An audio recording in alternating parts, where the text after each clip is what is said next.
Oh, the French Revolution. So much blood, debt, and cake, if there was any cake. In the late 1700s, from the past monarchies, France had developed a very long list of bills that needed to be paid that banks actually reached a breaking point with the entire country and denied loans. I can imagine King Louis XVI walking into his local bank while running errands and applying for a simple bank loan when the person behind the desk informs him that he has been denied. What do you mean, I am the king? Well, tell that to your country. Cologne, we have a money problem. Cancel my 10 o'clock meeting and tell Maurice he has enough jewels.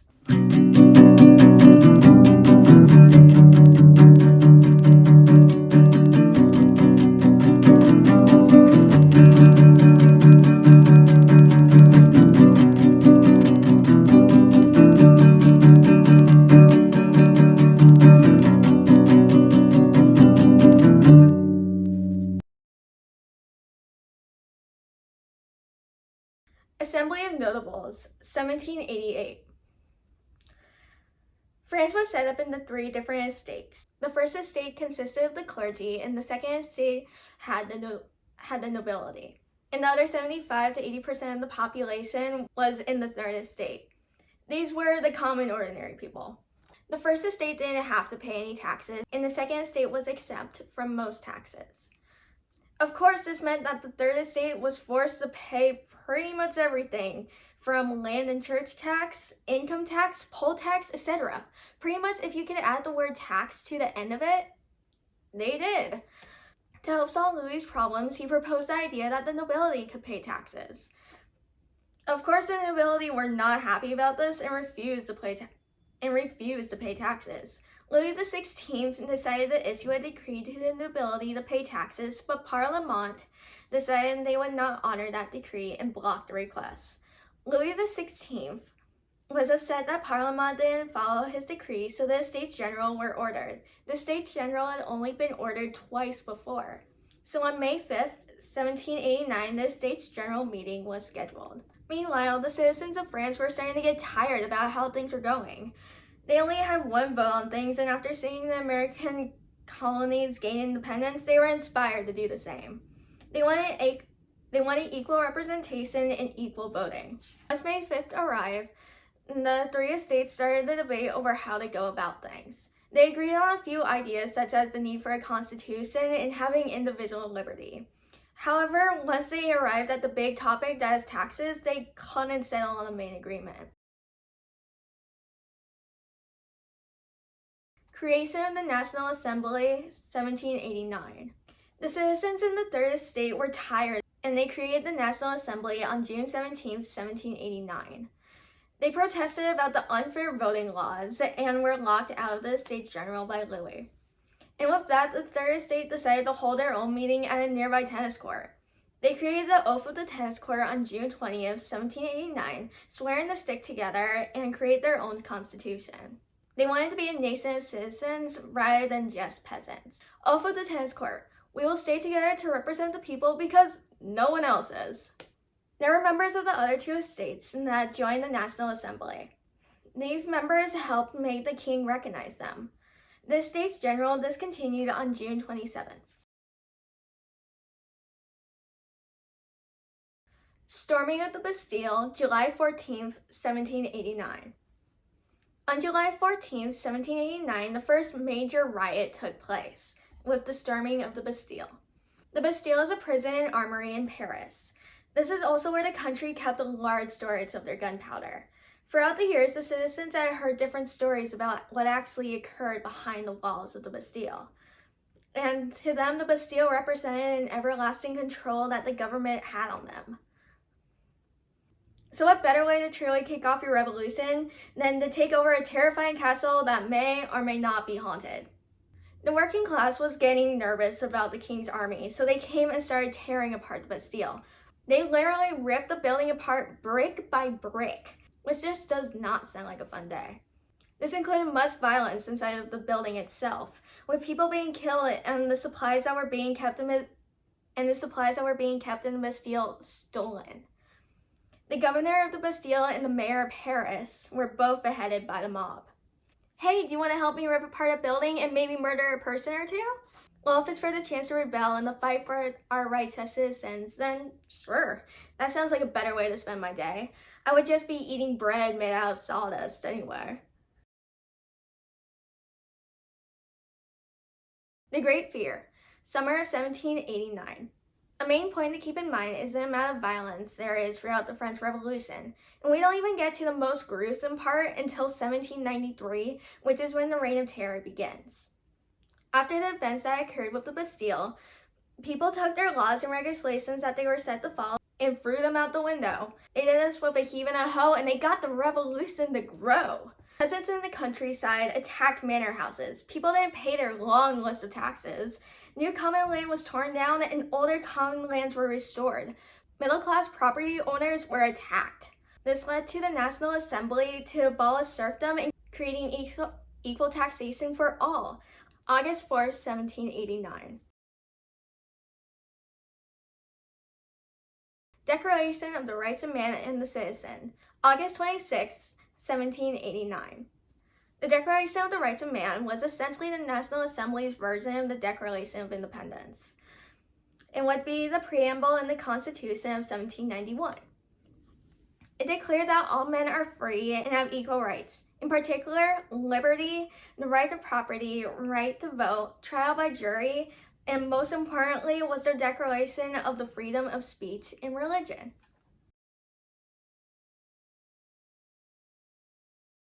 Rice's remark. Women's March to Versailles, October 5th through 6th, 1789. This is where we can leave the talking about Marie Antoinette, who was the wife to Louis XVI.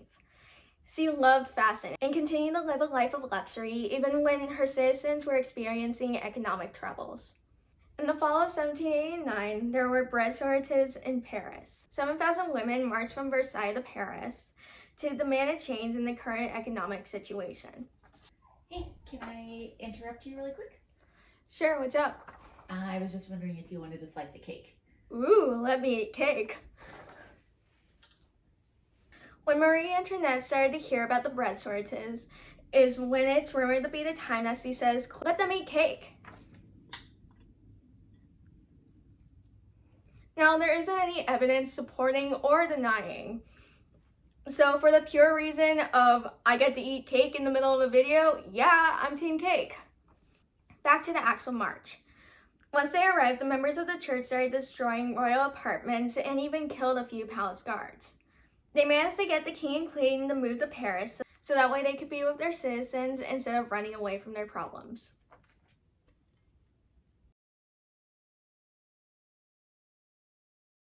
Rice's remarks. Invention of the guillotine.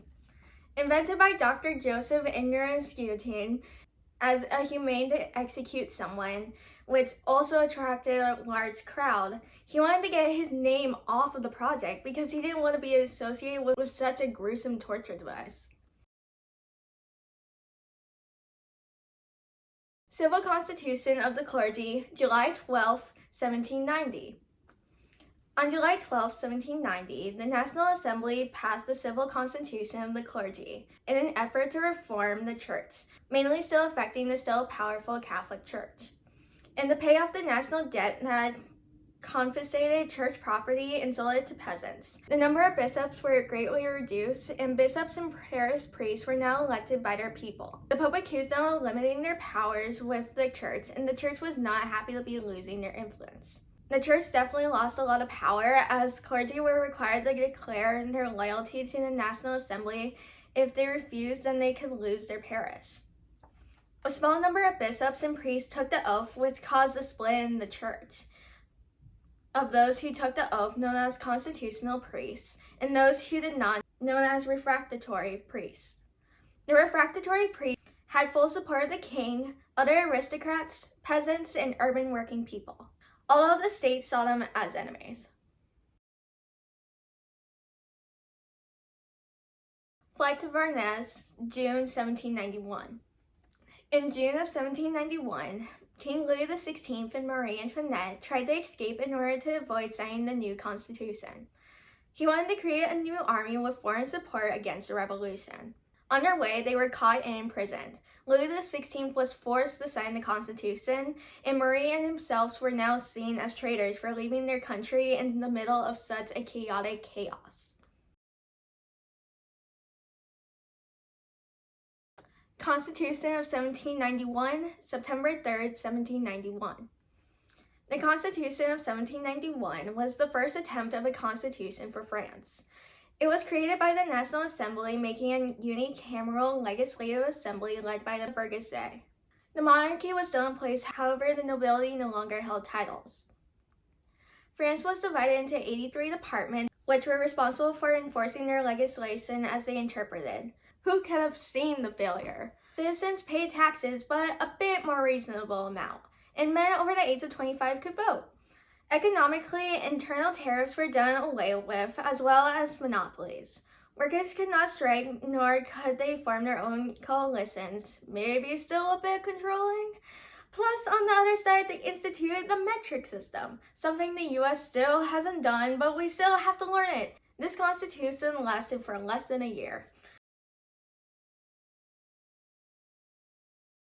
Reese's Remarks Declaration of Pillnitz. The Declaration of Pillnitz was issued on August 27, 1791, by Prussia and Austria to try to bring the monarchy back in power in France. They were worried that their own citizens would not want to do away with the monarchy if the revolution was successful in France. The National Assembly declared war on Austria on April 20, 1792. Reese's Remarks, Women in the Revolution. So we have established the rights of man, but what about the rights of women? Well, this is exactly what Olympe de Gaulle fought and worked to clarify. In 1791, she wrote the Declaration of the Rights of Women, which took the basic ideas from the rights of man and citizen and applied them to women's rights and equality. In fact, women actually had a large role in the revolution, from earning new rights, such as the increased rights regarding divorce, and the ability to inherit property. They wanted equality and a rightful place in society. Women participated in politics, and some even served in the army. Towards the end of the revolution, women were seen as threats. Of course, I don't want women to be seen as threats, but at least they had a large enough role in the revolution to, well, be seen as threats. Reese's Remarks, The War of the First Coalition, April 20th, 1792 to October 17th, 1795. The War of the First Coalition was between France and the coalition of Austria and Prussia. Initially, France was not doing very well, and Paris was in fear of being invaded. However, the Committee of Public Safety drastically increased France's army, to which allowed all citizens to join the army. As a result, France was able to gain control and defeat the Austrian military. Creation of the National Convention, September 21st, 1792. The National Convention was elected to decide France's future government after the Legislative Assembly was attacked by a radical group known as the Paris Commune, who were ordinary people known as the Sand Clouts. Louis XVI was also captured, which caused the monarchy to be suspended. The National Convention consisted of the typical people that usually get elected: lawyers and property owners, but also included artisans. In addition, most were politically active because of the revolution, which also meant they didn't want the monarchy to reign control. So it would be no surprise they immediately got rid of the monarchy. However, this is where the group started to split with regards to the fate of King Louis XVI. One group was the Guillotines, who didn't want to kill the king out of fear of what the mobs would do next. The other group, the Mountain, consisted of a lot of those who sided with the mobs and opted for the king to die.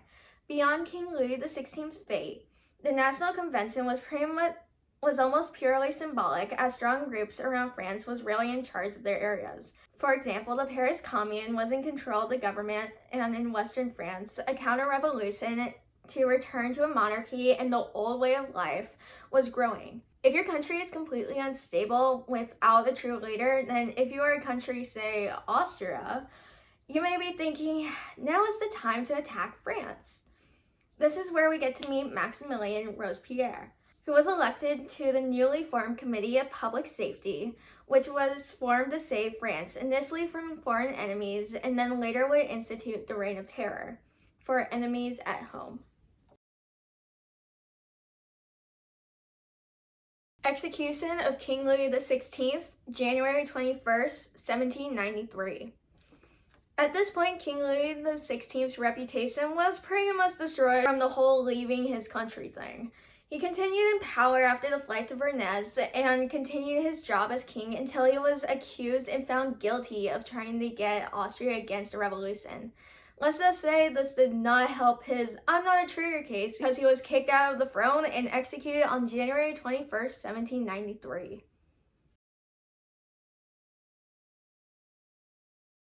Races remark Marat being killed. July 13th, 1793. John Paul Marat was a part of the National Convention, and to the public he had power in convincing the execution of Louis XVI. So Charles Cardet, a supporter of keeping the king alive, managed to enter his room and stab him in his bath. Reign of Terror, September 5th, 1793 to July 28th, 1792. Now we get to the dark yet fun to learn about part of the French Revolution, the Reign of Terror. Oversaw by the Committee of Public Safety, the Reign of Terror was during a point in time when Robespierre was at the height of his career. Robespierre loved things regarding torture, and he was a part of finding different methods to perform large executions. Of course, the main tool used for executions was the king of head chopping himself, the guillotine. Like Robespierre, the guillotine was at a high point in its career. During the Reign of Terror, people were getting accused and executed daily, with 40,000 people executed or died in prison. They held trials for the so-called enemies of the revolution. Pretty much you had to be constantly showing your support for the revolution with your words and actions to truly be considered a true ally. And to make things harder, if you accuse someone, then someone could easily accuse you. You are now a target because you could easily be trying to get people to look the other way. During the Reign of Terror, there were many notable executions, like Girondist leaders in September of 1793, Marie Antoinette on October 16th, Olympe de Gaulle on November 3rd, and many other women who participated in the revolution. Every time when I think about the Reign of Terror, I think of the Queen of Hearts from Alice in Wonderland. You know, the one who says, "off of your head," and overreacts once he sees a white rose. I mean, who hates white so much that they force their workers to paint every single rose red? And if she still sees a white rose, then, well, off of your head. I wouldn't be surprised if there ended up being their own revolution called the White Revolution, where they go and paint the kingdom white. Anyways, back to the revolution that actually took place. Reese's remark, overthrow of Robespierre, July 27th/28th of 1794. Everyone loses the spotlight at some point. Eventually, anti-Robespierre t-shirts and pins were being made. They feared that eventually Robespierre would harm them, so they decided to take him out when they had the chance. To add, people were already starting to question his motives. And finally, to some, Robespierre and the majority of his allies were arrested and then escaped. After finding out he was known as an outlaw, he tried to commit suicide. There were so many people who wanted him dead, so it would have been a shame if he didn't get to meet up with the guillotine himself, just like all the others he sent there too. So on July 28th, Robespierre was executed. Like I said earlier, off with your head. The Thermidorian reaction, end of 1794 into 1795.